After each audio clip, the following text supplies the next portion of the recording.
Bum ba bum. Hello, everybody. Welcome to another episode of Fun with Flame. I'm your host, Daniel the Flame. This is gonna be real quick, but this is a review of that movie, Guns Akimbo. Do you remember that movie? Do you? Um, I almost didn't for a hot second. With everything going on, it was very easily forgotten, considering that yeah. So didn't get a chance to go to the theaters to see it, and I actually wanted to go to the theaters to see it, but I was able to watch it. So yeah, that's cool. Come to find out, it's actually really really good.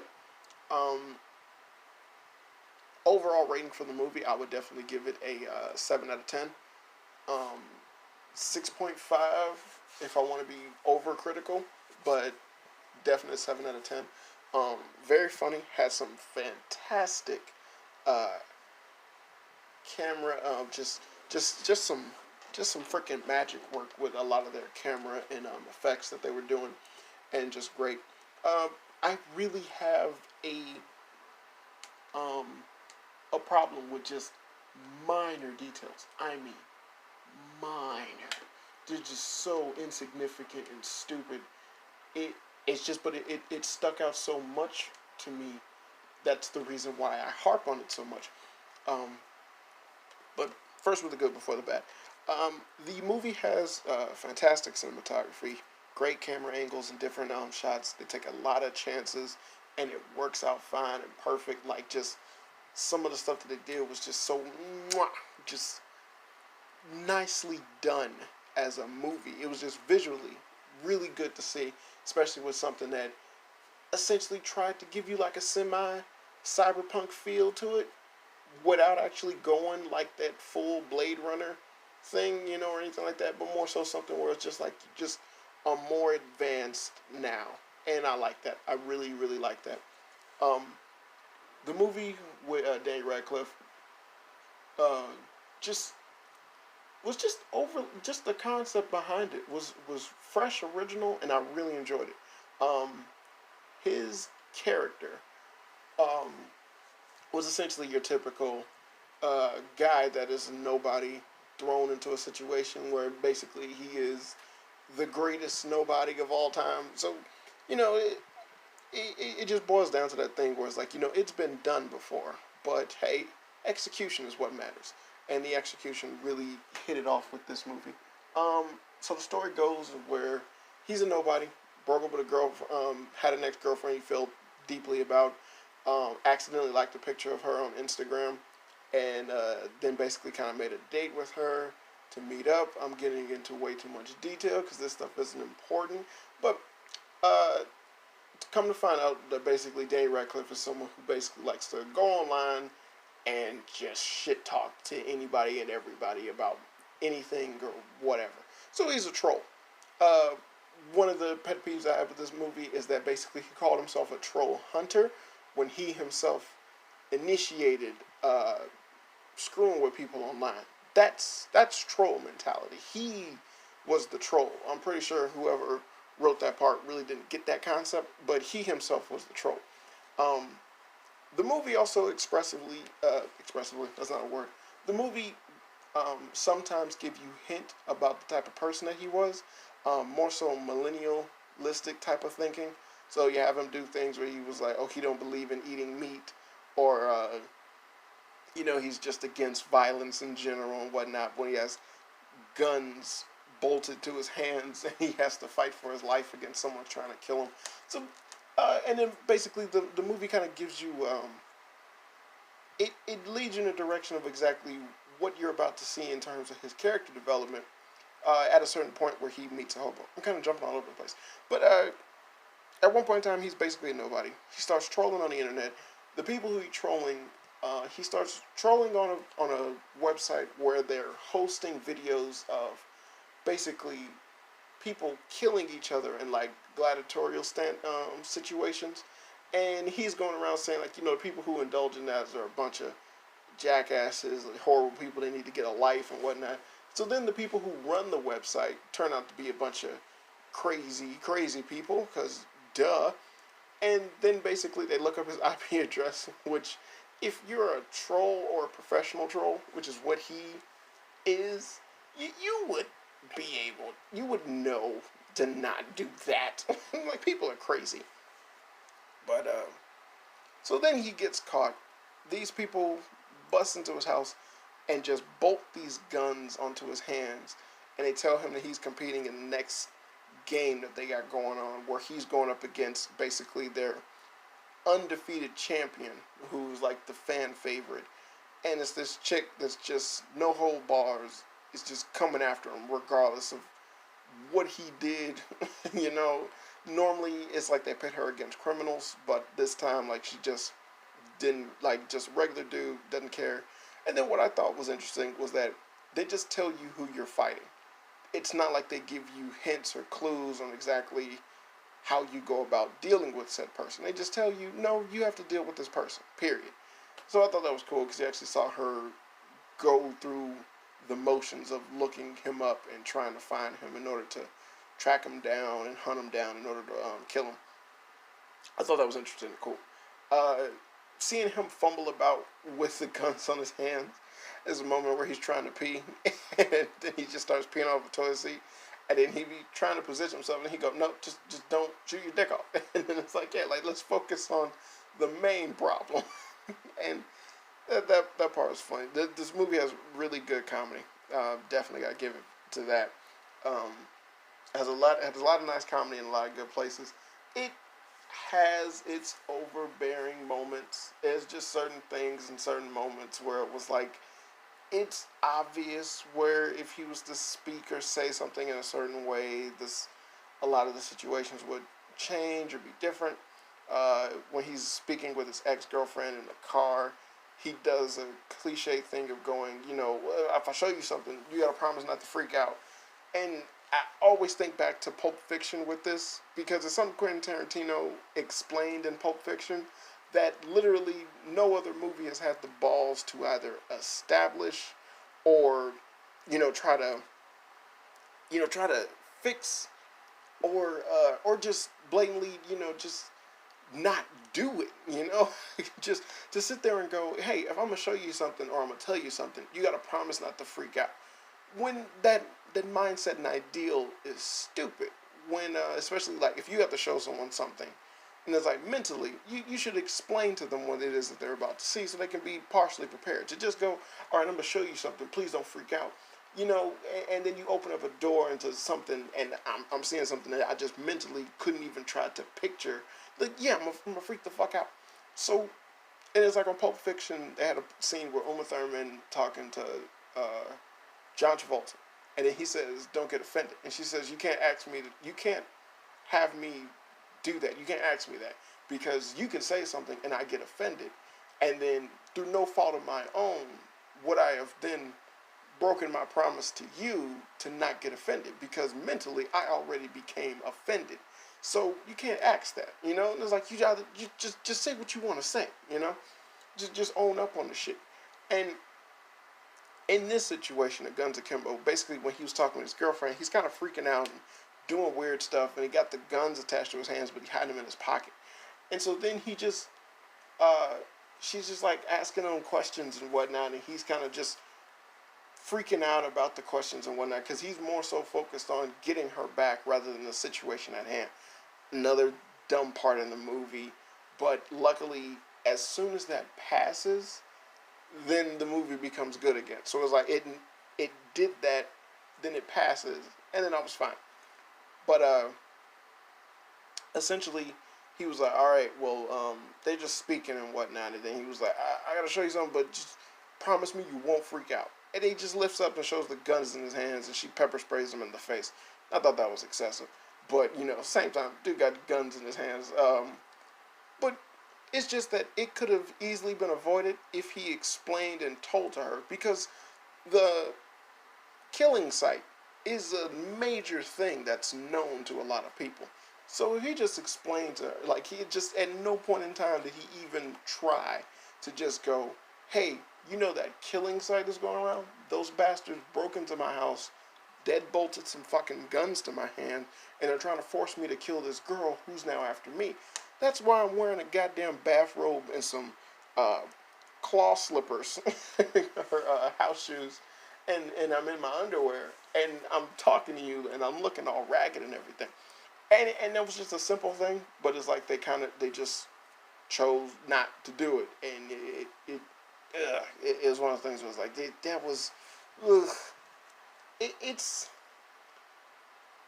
like the more you notice it in movies, the more apparent it is in a lot of stories. Where it's like essentially it feels like the story would be a hell of a lot better if they tried not to just go for the whole um, relationship aspect in the story, because you don't need to. I understand that movies like to do that because test audiences love it when a main character is in love with another character, but it's like sometimes your stories don't necessarily need that. Take the movie Money Train, for instance.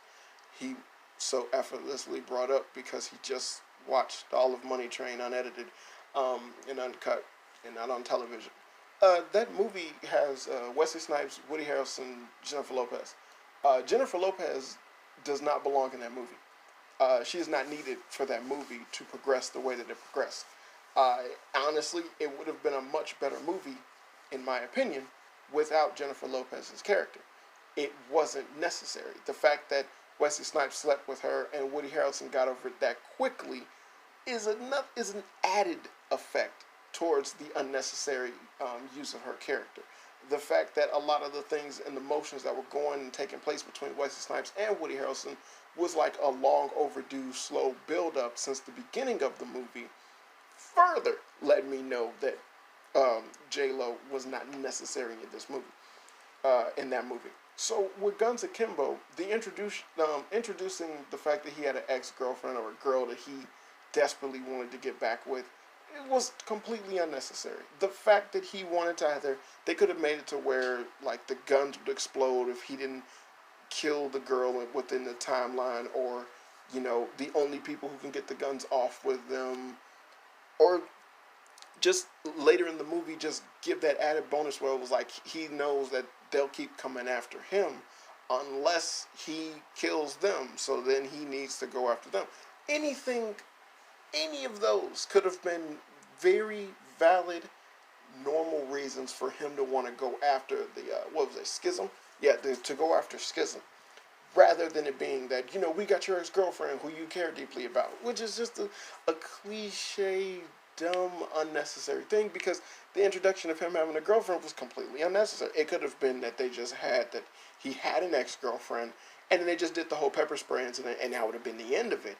But for the fact that Schism to come after her, and then that be a reason for him to want to go to Schism in order to save her, even the bad guy being as crazy as he was showcased in the movie, and for him to basically try to get the girlfriend and take her with him while he's leaving in a helicopter, all of that was unnecessary, like completely unnecessary. Because Daniel Radcliffe was they just could have had it to where he just wanted to get revenge or something. And honestly, it would have been far more believable, and I would have liked the movie a hell of a lot more. The banter and the reactions between Daniel Radcliffe and the chick who played Nyx that was coming after him, I fell in love with it in the movie. It was my favorite part of the whole damn movie. They were they were flawless together. They worked off each other perfectly. Even and I thought they were going to do something more with them. Like even when they introduced when he was speaking with his ex girlfriend, and she was like, "You should meet someone else," and he was like, "Oh, I have met someone else, but she's trying to kill me." But my favorite back and forth was when he was in like a junkyard. There was a drug deal going down, and then she appeared with this huge Gatling gun, and she was like, "No one's killing him," and then he was like, "Yay!" And then she was like, "Obviously, except for me, dipshit." And he, aw, and like I was like, yo, I really really like this movie. Um, so it was like they had such good positives, but the negatives were just like flaws that any movie could make and every movie does. And considering the way how that movie was going, I really wish they didn't, because they didn't need to. They didn't need to follow the regular format for a movie.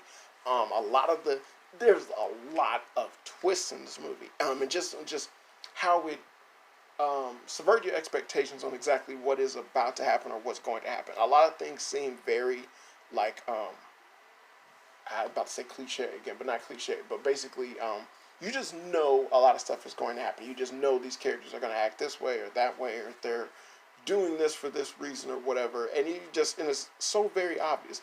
But then the movie just subvert your expectations by how they handle that character, and I loved it. I freaking loved it. Um, so it was a very interesting movie. It was a very good movie, and I recommend watching it. It is a really good watch. I would probably buy it if it was just, not like initial release, probably later when it comes out. Because, like I said, I liked what they did with his characters, the interactions, and basically the transformation of his character by going from a nobody to being someone who essentially becomes like a gun-toting badass. But the aspect of it being that it was not by choice, but by accident. Hell, even the fact that he was shooting at the Knicks girl while she was coming after him, and then she was telling him, she was like, "Look, you just look so goddamn pathetic, even though like you're trying to kill me. But I'm just telling you, like relax your arm and like hold your arm. Like she was like, relax your shoulder, hold your arm straight, and shoot the fucking gun." It was like you're missing everything. And then she was like, and then use the two little sights to line up where you want to shoot. That way you can connect.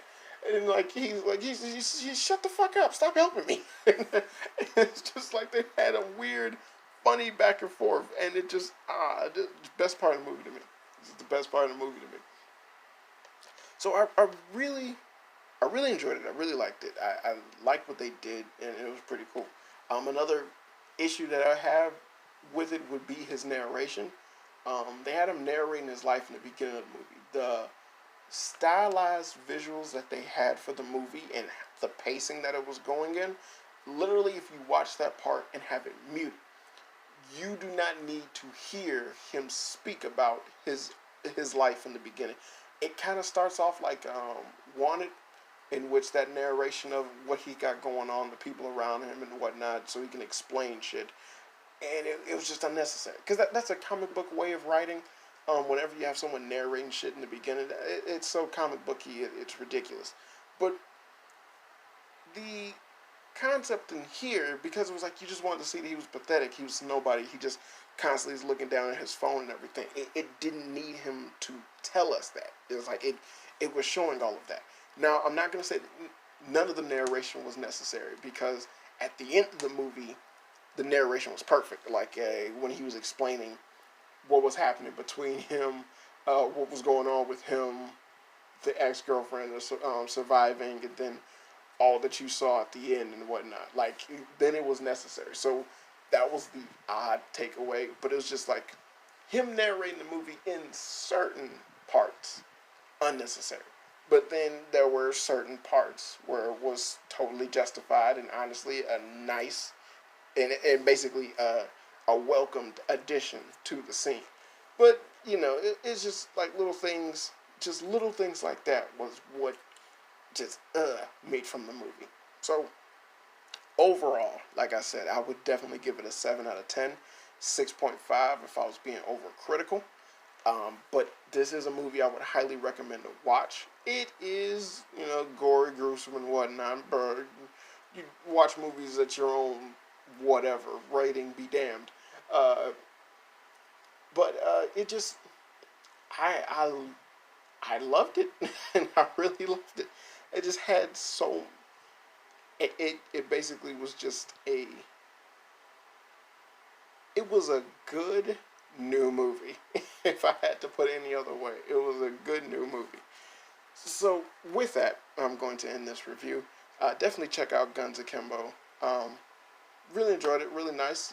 Danny Radcliffe doing his thing, and he stayed making good movies that you really don't expect. Uh, like you don't expect it. Like he doesn't, and he just keeps doing it, and it's like, yo, they're dope. Like really, like a lot of his movies are worth a good watch, and it's like, yo, man, like that's a crazy movie he's a part of. But damn, now I think about it, like he damn near's been in all genres. He's done a rom-com. Like I think the first movie he did after Harry Potter was a horror. Guns Akimbo was an action. he was in that little suspense thing. I would, if I was to say suspense, possibly Now You See Me Too, possibly. And in that movie, he played the bad guy. So, he damn near, damn near done it all. Good for him. Good for him. He ain't no Daniel the Flame, but he is Daniel Radcliffe. So that's cool. Boy, I think very highly of myself. So, with that, I'm going to end it there. I'll probably have more to talk about. As soon as I do, I'll let you know. This has been Fun with Flame. I've been your host, Daniel the Flame. And as always, good people, I hope you had fun. Also, be sure to check out the original home of the Fun with Flame podcast over at Anchor.fm. I upload there first and far more frequently than I do YouTube. And you should definitely go there to listen to some of my podcasts that are just too hot for YouTube to handle. So check out Anchor.fm for more Fun with Flame content. Be sure to subscribe and click any of the links in the description to see all of the other things that I am associated with, if you just want a little bit more of that Daniel the Flame in your life.